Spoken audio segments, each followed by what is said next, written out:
Está no ar. Gente que Fala. O melhor programa de debates do rádio brasileiro. Gente que Fala tem texto e direção geral do jornalista Fausto Camunha. Gente que Fala reúne de segunda a sexta-feira formadores de opinião para discutir as principais notícias do dia. Gente que Fala tem o selo de qualidade APCOM. Olá, boa tarde. O programa Gente que Fala está começando pela AllTV, a TV da internet e também pelas redes sociais, nossas imagens no Instagram, do Facebook, do YouTube também, para você acompanhar essa nossa jornada de hoje. Até a 13h, curta, comente, compartilhe a nossa transmissão. Eu sou o Mauro Friesman, meio-dia em ponto, e a nossa conversa hoje, muito especial, com a médica, ginecologista, obstetra, a doutora Albertina Duarte Takeuchi. Ela é coordenadora do Programa Saúde do Adolescente do Estado de São Paulo. Boa tarde, doutora Albertina, tudo bem? Bem-vinda mais uma vez ao programa Gente que Fala. Boa tarde, Mauro. Muito feliz de estar aqui com a Zenilda, com vocês. Gente que Fala é um programa de utilidade pública e eu costumo dizer que, como médica, a felicidade que eu tenho de falar para tantas pessoas, podendo dar um recado de prevenção e de esperança. Obrigado sempre aqui pela sua presença, pela sua colaboração, nesse sentido, que a gente possa fazer esse programa de utilidade pública e prestar o nosso serviço, levar informação e promover a formação de opinião da nossa audiência.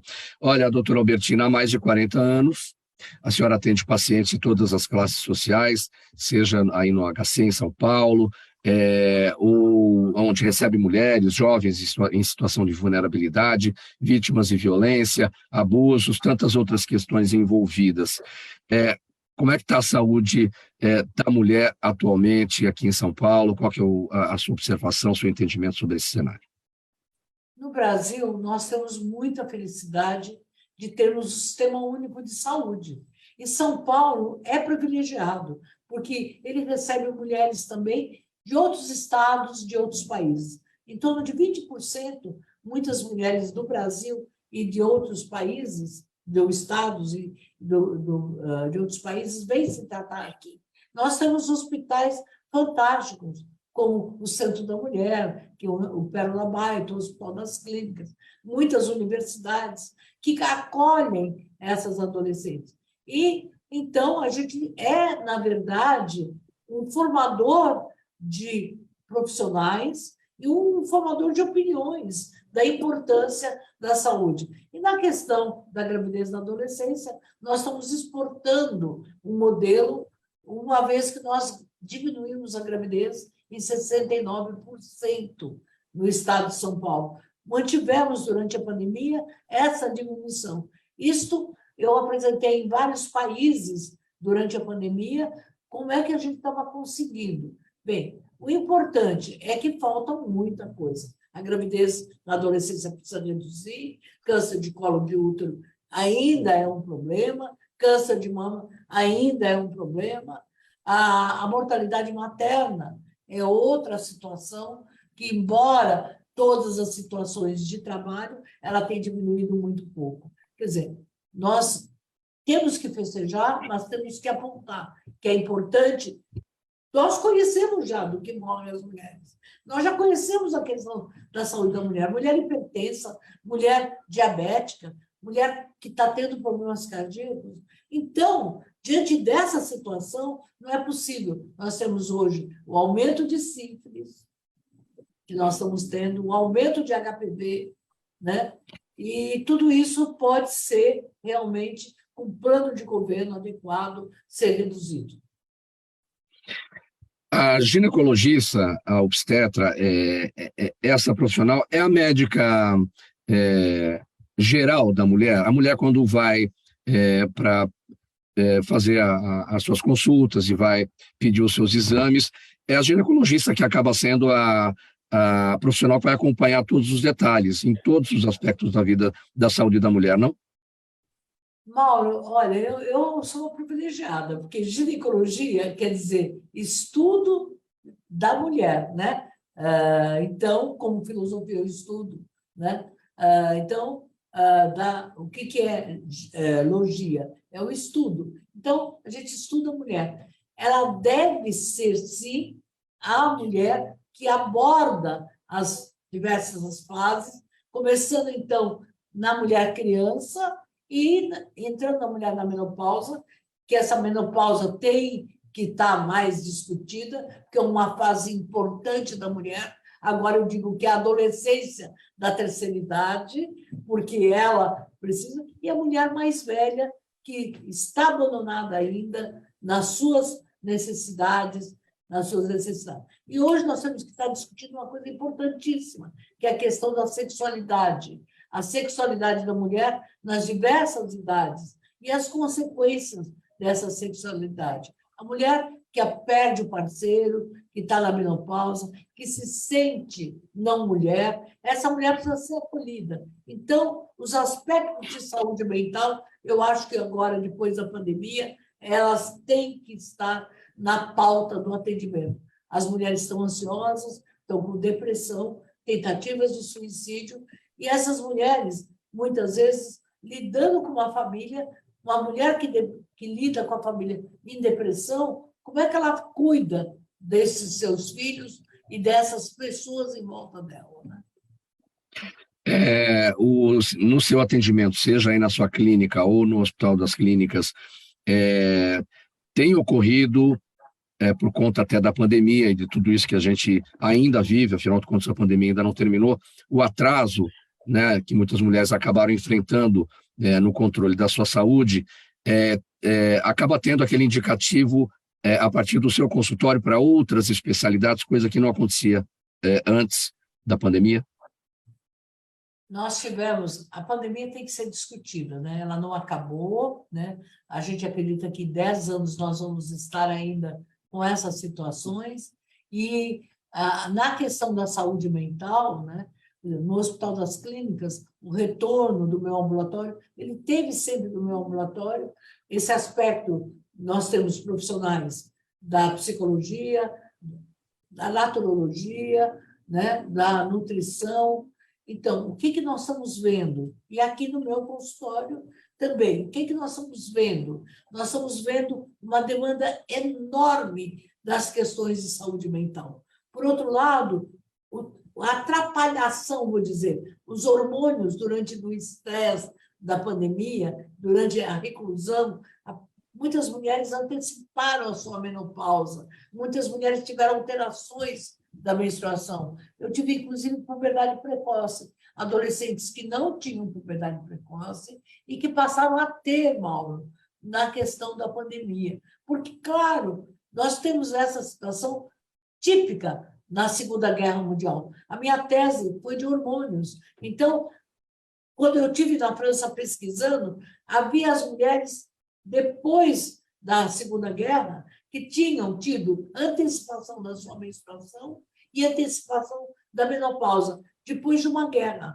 que foi a Segunda Guerra Mundial.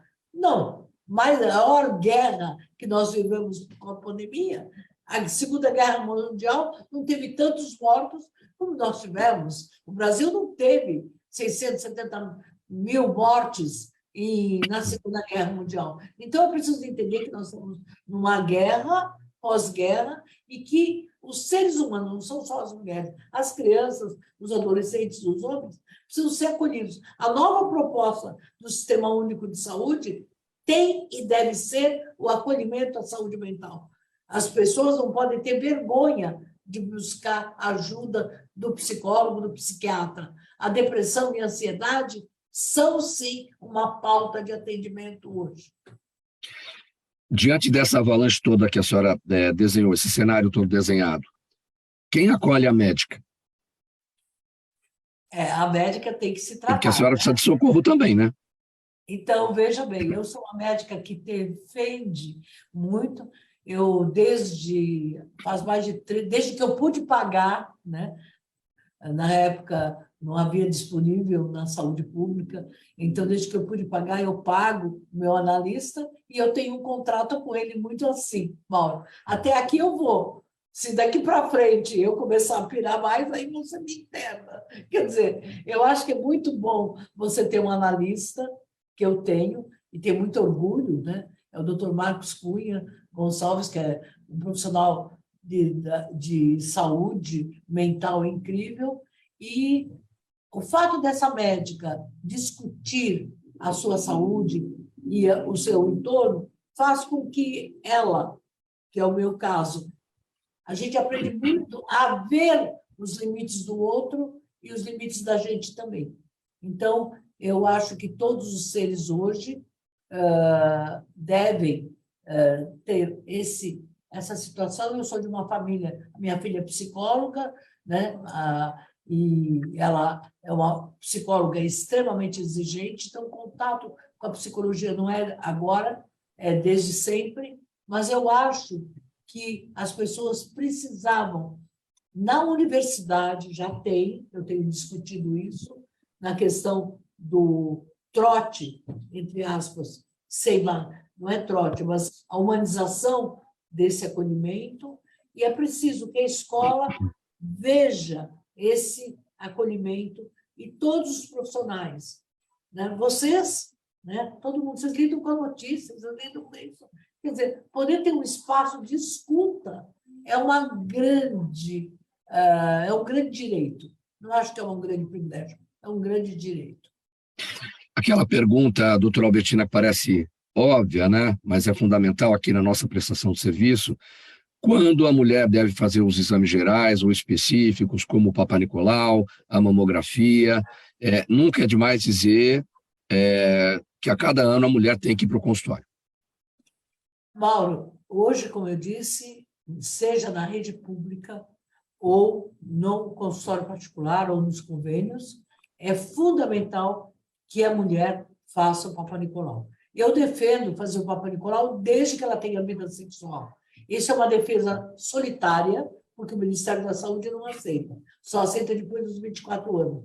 Mas eu entendo que toda mulher, porque o câncer de colo de útero demora 10 anos para se manifestar. Se você tem uma vida sexual aos 16 e tem uma contaminação, então, com 26, você vai poder ter já um risco. Se você faz com 25 anos, você já está perto do risco. Então, eu defendo o Papa Nicolau, né? Defendo a mamografia, a defesa depois dos 40 anos, a saúde pública fala em torno de 50, eu não, defendo aos 40 anos a primeira mamografia, e se você, mulher, tiver uma mãe que teve câncer aos 45, você, 10 anos antes, tem que fazer essa mamografia. Então, exames básicos como Papa Nicolau não custa nada, é a mamografia, mas eu acho que toda vez que a mulher tiver alterações, nós temos hoje ultrassom, e pensar que depois de 50 anos, fazer a colonoscopia, porque hoje muitas mulheres estão com câncer de intestino, e o câncer de intestino mata, sim, mata feio. Acabei de perder uma secretária que, embora tenha feito o diagnóstico precocíssimo, em uma semana ela estava operada, ela descobriu e em 10 dias ela já estava operada, mesmo assim, as metástases já existiam. Então, é preciso saber a história. E a questão do pré-natal, né? Quer dizer, mortalidade materna, morrer 1.300 mulheres no Brasil, 4 por dia, por questões de parto, igualzinho à África, sabe? Portugal, eu digo Portugal porque eu acho Portugal muito pequeno, Portugal muito pobre, e foi um país pobre que se transformou hoje num modelo de vacinação, de gravidez na adolescência e de redução de mortalidade materna. Então, é possível e necessário que o Brasil... Nós estamos agora uma pauta, qual é? Direitos reprodutivos, sabe? Do que morrem as mulheres. Nós sabemos já. Então, vamos fazer que esses indicadores não sejam trágicos. Tem um indicador de gravidez parecido com o da Bolívia, maior do que o da Bolívia, e do Peru, e do Paraguai. Isso me envergonha. Embora São Paulo tenha um índice parecido com a Inglaterra e melhor do que os Estados Unidos. Mas o Brasil não é São Paulo, né? O que foi que colocou Portugal nesse cenário, nesse modelo bom de tratamento e de prevenção dos problemas da saúde da mulher? Olha, eu sou portuguesa, né? Mas eu vim com 7 anos. Quando eu vou para Portugal, eu digo assim, desculpem, já não falo a vossa língua, porque o Brasil deu voz a mim. Eu já não seria nunca médica em Portugal, com a minha idade, quando eu vim para cá, não seria, porque as mulheres não estudavam na minha Sim. terra. Mas o que eu acompanho muito a saúde pública e eu sou professora convidada de Coimbra, então fiz um livro com Coimbra agora, tenho muito orgulho dessa parceria. Veja, Portugal, ele trabalha com indicadores. Os portugueses são muito matemáticos. O que temos e o que vamos fazer? Problemas e soluções. Então, gravidez na adolescência, vamos ter. Saúde do idoso. Eu vi casas do idoso inacreditáveis. Eles buscam o idoso em casa e ele fica o dia inteiro. Então, imagina na minha aldeia, pobrezinha, eu ver uma tia velhinha ir ao centro do idoso, ficar lá com atividades lúdicas, com exames e voltar à noite para casa, já almoçada, já jantada. Quer dizer, eles viram quanto custa uma doença crônica e quanto custa evitar essa doença. E foi isso que aconteceu. A gente viu na questão do Covid, não teve discussão, lockdown, não sai de casa. Então, as minhas primas na minha aldeia diziam assim, não, nós não vamos nem ao super, que é o supermercado. Aqui temos tudo, plantamos tudo aqui em casa, porque não podemos contaminar. Então, essa consciência que teve, Portugal deu um baile na Espanha, deu um baile na Itália e deu um baile na França, né? Quer dizer, com essa conscientização, tem uma política de drogas inacreditável, que eu visitei e foi muito incrível, e eu acho que, apesar de eu acreditar que Portugal é extremamente preconceituoso, eu achava isso, porque vim para cá, lidar com os problemas é para eles uma coisa assim, não, ele é um drogado, precisa ser tratado. Quer dizer, ele é um idoso, precisa ser tratado. Ou a menina dizendo para mim, gravidez não é essa hora certa, gravidez tem hora certa. Quer dizer, isso é discutido na escola, gravidez tem hora certa, e a hora certa não é esta. Quer dizer, sabe, a lógica foi inacreditável. Eu fico assim, ouvindo do português de Portugal, muito nervosa. Cada vez que eu vejo coisas aqui, eu falo assim, eu vou para Portugal, que eu sou portuguesa, tenho cidadania, e ainda eu sou professora convidada, vou lá trabalhar. Porque é muito fácil trabalhar lá. Sim. Agora, eles têm assim um problema. Agora estão com o problema, que os brasileiros um pouco atrapalham as regras. Né? Esses brasileiros de vocês, que eles me chamam de brasileiro, sair na rua sem máscara. Ai, meu Deus, como é difícil trabalhar com os brasileiros. Então, é assim. A senhora salientou na questão anterior a importância do Papa Nicolau a partir do início da vida sexual, e não a partir dos 24 anos de idade, que é o que preconiza o protocolo do Ministério da Saúde. Este protocolo do Ministério da Saúde, ele está meramente defasado ou é uma questão ideológica que tem aí?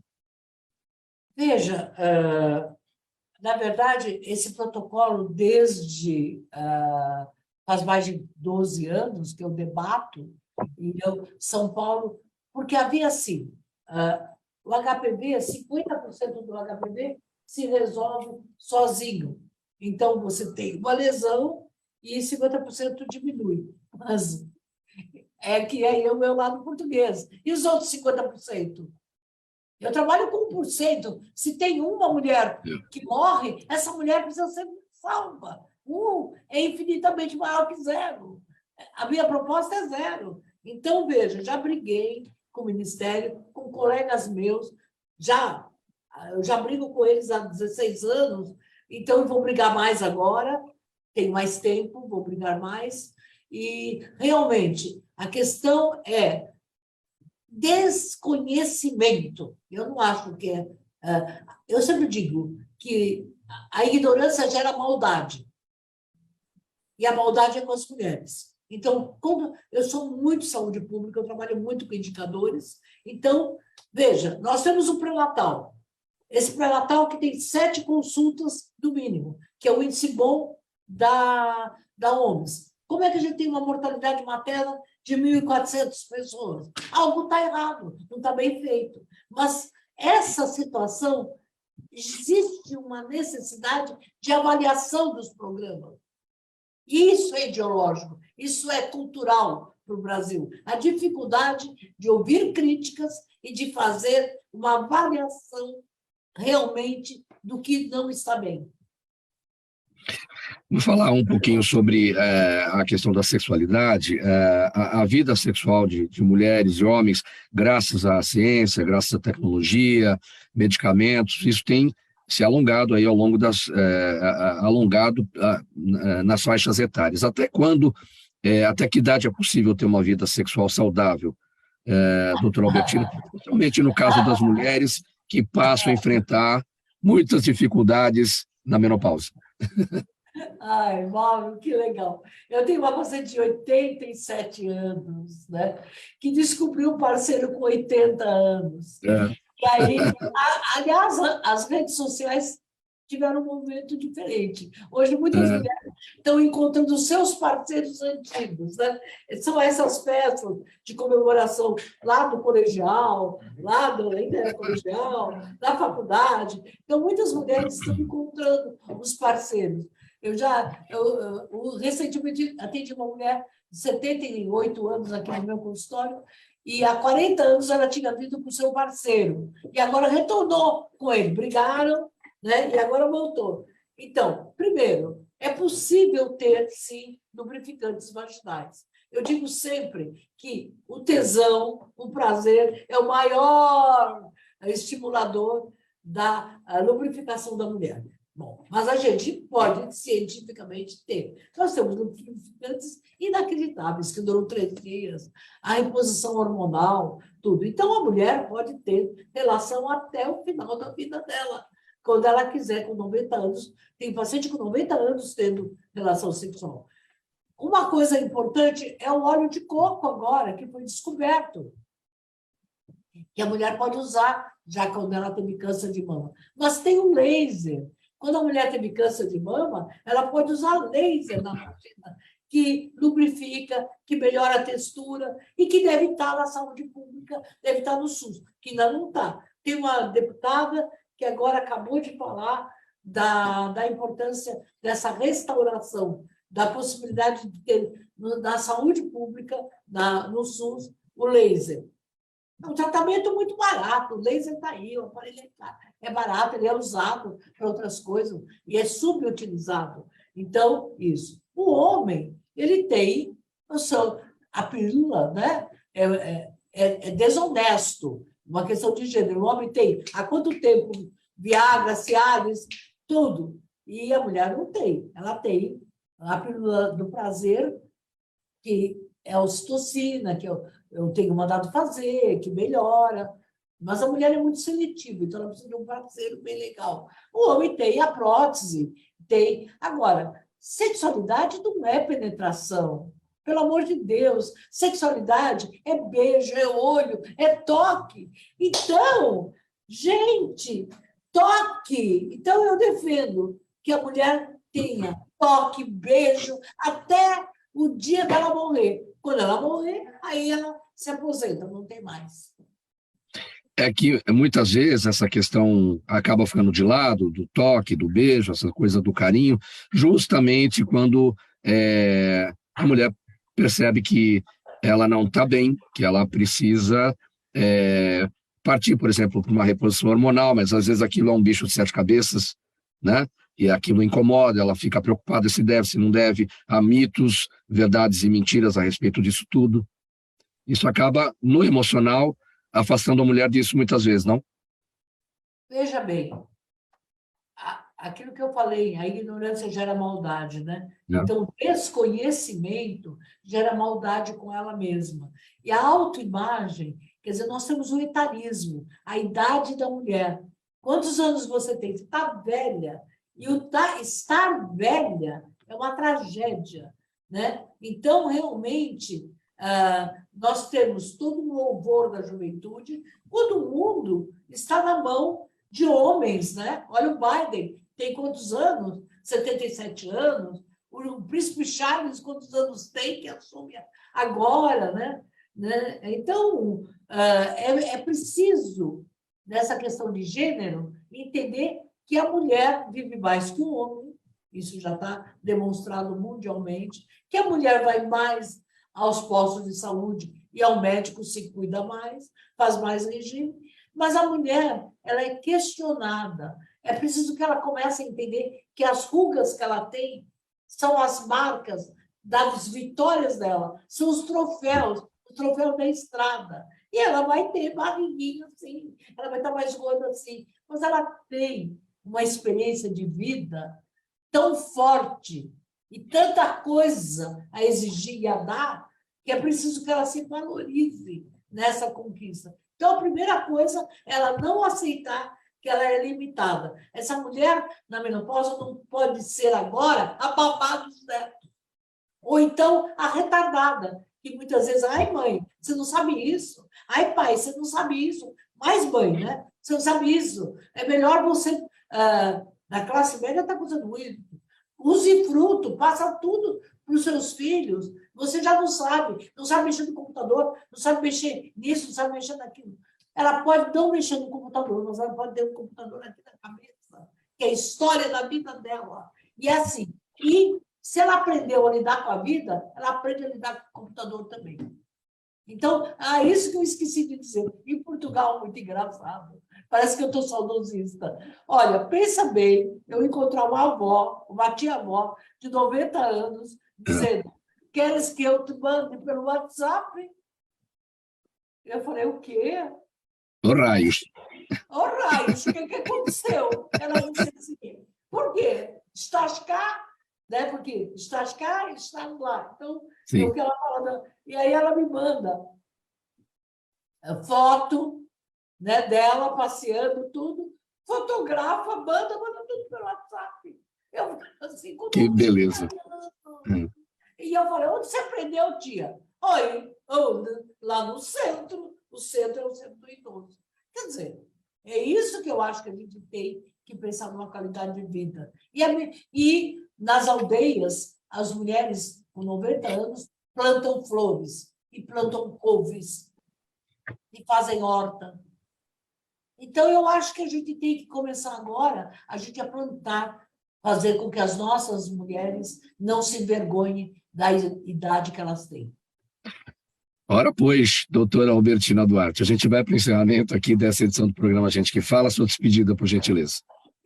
Bem, então, eu estava falando muito de Portugal, mas eu dediquei minha vida ao Brasil. Eu sou brasileira de coração, a ponto da minha família portuguesa dizer assim, estás toda brasileira, já nem falas a nossa língua. Não falo mais português de Portugal. Mas o que eu quero dizer é que eu quero que este país, que é dos meus filhos, dos meus netos, seja um país que tenha igualdade, tenha esperança e que tenha o SUS acolhendo as mulheres de todas as idades. O SUS que eu lutei por ele, eu lutei pelo SUS. Então, eu quero que o SUS cada vez seja mais forte. Muito obrigada. Parabéns pelo trabalho, doutora Albertina Duarte Takeuchi, obrigado pela colaboração com a gente sempre.